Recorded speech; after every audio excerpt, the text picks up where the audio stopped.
greater than John McCain is. You know, the only tax cut John McCain's offering to Pennsylvanians is less than $250. He's offering $4.2 billion to the 8 biggest oil companies, notwithstanding that ExxonMobil just reported 2 days ago the largest quarterly profit in the history of the world, $14.7 billion in one quarter. He's giving them $4.2 billion in taxes.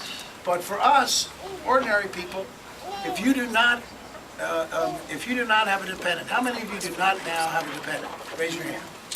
Under the McCain plan, you get 0. The only thing he's doing is increasing the deduction per dependent.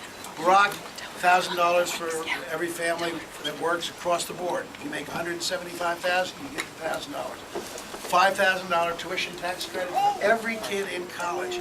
For every kid in college. That literally wipes out the tuition you pay. And if you're a middle-class family with 3 kids in college, it's like manna from heaven. Third, he's raising the child care deduction to $6,000, and he's also giving you 10% of your mortgage interest off as a tax credit. A great tax cutting plan. He's not a tax cutter. Second, is he a wealth spreader or a wealth redistributor? You know, they're getting so excited over that it's pretty pathetic. Well, you know we have a graduated income tax in this country. The whole purpose of the graduated income tax is that the rich people who do very well pay more than people who don't do as well. Where do you think that started? Republican President Theodore Roosevelt. And he's saying, well, Barack wants to give your money back to the poor people. I think they're talking about EITC, the Earned Income Tax Credit, where if you're a working family, you make $28,000, you'll get back from the government a $1,500 refundable tax credit, meaning you get the cash, you get a check. Because we want to encourage work and discourage welfare. That's the point of it. Who do you think started the EITC? Ronald Reagan, Republican president. Now, Sarah Palin last year said that Alaska had the best program of spreading the wealth of any state in the nation. It's honest to God. She touted the fact that Alaska takes the money from the oil royalties, from the oil companies, and sends out a check to every citizen for $1,200.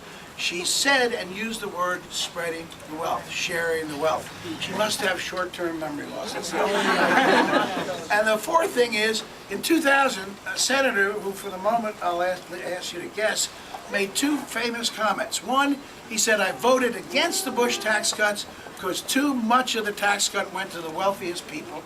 And he also said, when you reach a certain level in life, it's okay for you to pay a little more in taxes. Who said that? John McCain. John McCain. But that was the good John McCain before he sold out to the right wing of the Republican Party. And now we've got the bad John McCain. But what hypocrites they are to call Barack Obama a wealth spreader. Amen.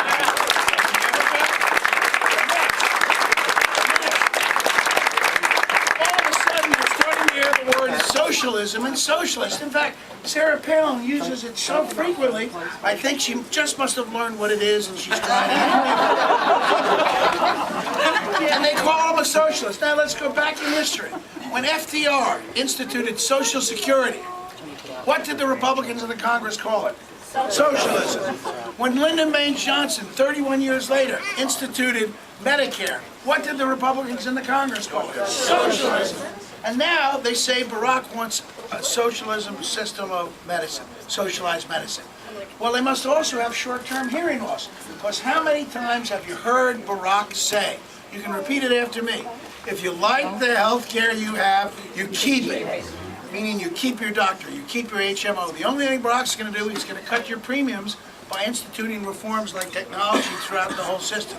For the rest of us, the 47 million Americans who don't have health care, the 70 million who are underinsured, the people who can't get health care because they've got a pre-existing condition like breast cancer. For those folks, you can buy into, in Barack's plan, the congressional health care plan, the same plan he gets and the congressmen get.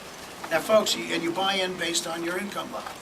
Folks, that doesn't sound like socialism to me. That sounds like a darn good idea.